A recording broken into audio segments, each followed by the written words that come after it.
Hello बच्चों, चलिए प्रश्न को पढ़ते हैं। एक नियान लैंप से उत्पन्न 640.2 नैनोमीटर, जहां पे 1 नैनोमीटर का मान 10⁻⁻9 मीटर के बराबर होता है, तरंग दैर्ध्य का एक वर्णीय विकिरण टंगस्टन पर सीजियम से निर्मित प्रकाश संवेदी पदार्थ को विकृत करता है। निरोधी वोल्टता यहाँ पे दे रखा है 0.54 वोल्ट है, मापी जाती है। तो स्रोत को एक लौ स्रोत से बदल दिया जाता है और इसकी नई हम यहाँ पे देखते हैं 427.2 नैनोमीटर वर्ण रेखा उसी प्रकाश सेल को विकृत करती है। तो नई निरोधी वोल्टता क्या होगी?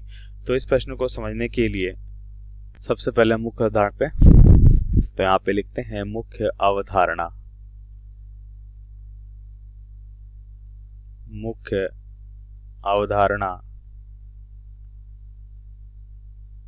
सबसे पहले हम देखेंगे, अगर कोई भी पदार्थ है तो उस पदार्थ में अगर कोई लैम्डा वेवलेंथ की तरंग दैर्ध्य वाली ऊर्जा क्या होती है, उस पदार्थ पे अगर आपतित होती है तो उससे हम देखते हैं कि उस सर्जित इलेक्ट्रॉन के पास कितनी ऊर्जा होगी। मान लेते हैं कि लैम्डा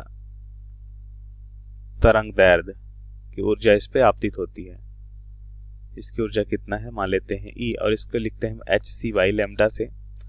अब मान लेते हैं इस धातु का कार्यफलन कितना है, फाई। कार्यफलन क्या होता है? कार्यफलन हम यहाँ पे कह सकते हैं कि वह न्यूनतम ऊर्जा जो इस सतह से इलेक्ट्रॉन को निकालने के लिए चाहिए होता है, तो यह कार्यफलन कहलाता है। अब मान लेते हैं कि इस सतह से इलेक्ट्रॉन अगर बाहर आता है तो इस इलेक्ट्रॉन के पास क्या होती है? गति ऊर्जा होती है, और गति ऊर्जा हम जानते हैं क्या हो जाएगा? कुल ऊर्जा माइनस फाई, मतलब कार्यफलन के बराबर होगा। हमें यहाँ पे निरोधी विभव दे रखा है, निरोधी विभव को समझ लेते हैं कि वह विभव है या जिस पर हम देखते हैं कि इस इलेक्ट्रॉन की गति ऊर्जा क्या हो जाए, इस इलेक्ट्रॉन की गति ऊर्जा के बराबर हो जाए, और उस इलेक्ट्रॉन और एक कैसा कार्य करता है जो निरोधी विभव है, इस गति ऊर्जा के विरुद्ध कार्य करता है, उस इलेक्ट्रॉन की गति को 0 कर देता है। उस बिंदु पे हम देखते हैं कि हमें उस परिपथ में धारा का प्रवाह नहीं होता है। तो हम यहाँ पे कह सकते हैं कि निरोधी विभव जो है वो क्या होगा? इस इलेक्ट्रॉन की गति ऊर्जा को शून्य करने के लिए हमें उतनी ऊर्जा के बराबर क्या लगाना होगा? विभव लगाना होगा। तो मान लेते हैं एक इलेक्ट्रॉन को रोकने के लिए अगर निरोधी विभव यहाँ पे हम किससे लिखते हैं? निरोधी विभव को V0 से लिखते हैं। तो V0 यहाँ पे निरोधी विभव है, निरोधी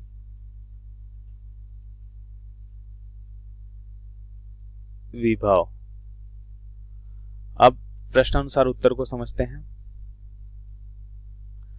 तो सबसे पहले हम देखते हैं कि हमें क्या दे रखा है। पहली स्थिति में जब कितना वेवलेंथ आ रहा है? 640.2 नैनोमीटर का वेवलेंथ आ रहा है, 640.2 नैनोमीटर का वेवलेंथ आ रहा है। और हम देखते हैं इस स्थिति में निरोधी वोल्टता कितनी है। इस स्थिति में निरोधी वोल्टता हम लिखते हैं V0 1.54 वोल्ट है।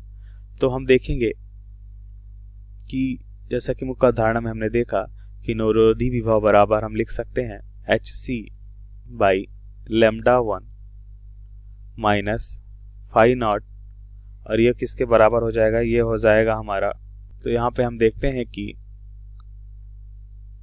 कुल ऊर्जा क्या हो जाएगी? निरोधी विभव के कारण कुल ऊर्जा हो जाएगी E इंटू क्या हो जाएगा? V01।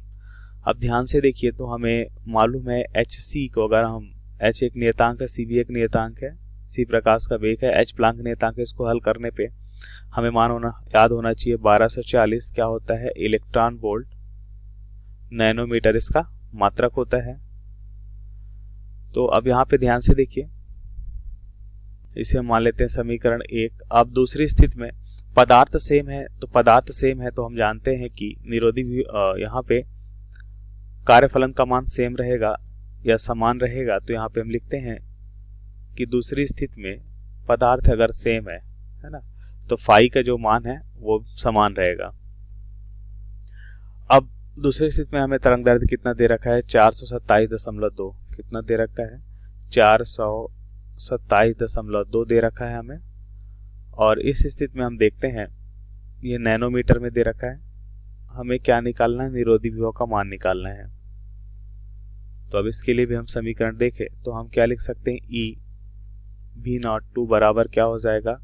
hc/λ2 माइनस का फाई। इसे मान लेते हैं समीकरण 2। समीकरण 1 व 2 को हल करने पे हमें क्या मिलेगा? समीकरण 1 व 2 को हल करने पे मान लेते हैं इसका एक स्टेप हम और आगे लिखें तो हम V01 बराबर लिख सकते हैं HC के स्थान पे हम लिख लेते हैं 1240 इलेक्ट्रॉन वोल्ट नैनोमीटर। तरंग दैर्ध्य अगर हम देखें तो कितना है? तरंग दैर्ध्य है 640.2 नैनोमीटर। और ई का भी अगर हम भाग दें तो यहाँ पे ई को भी डिवाइड करते हैं, -5/E हो जाएगा। अब इसे मान लेते हैं समीकरण 1। सिमिलर यहाँ पे इसको भी हम लिख सकते हैं। ये क्या हो जाएगा?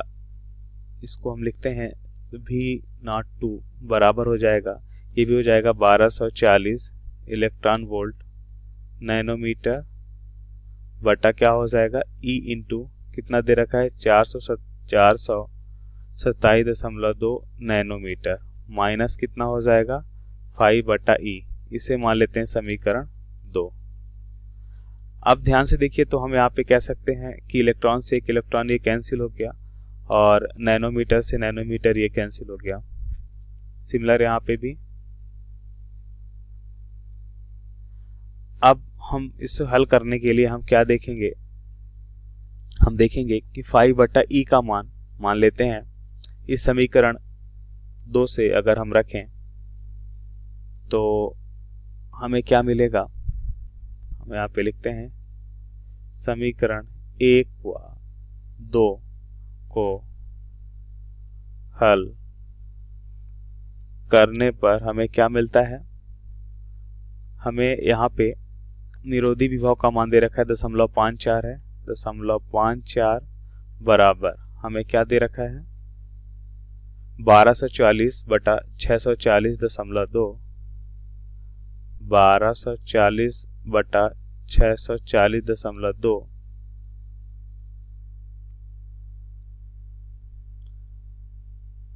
अब यहाँ पे ये वोल्ट में है और 5/E और यहाँ पे भी देखें 5/E का मान निकाल सकते हैं तो यह हो जाएगा 5/E इधर की ओर आएगा तो हमें मिलेगा 1240/427.2 माइनस V02 का मान हमें निकालना है।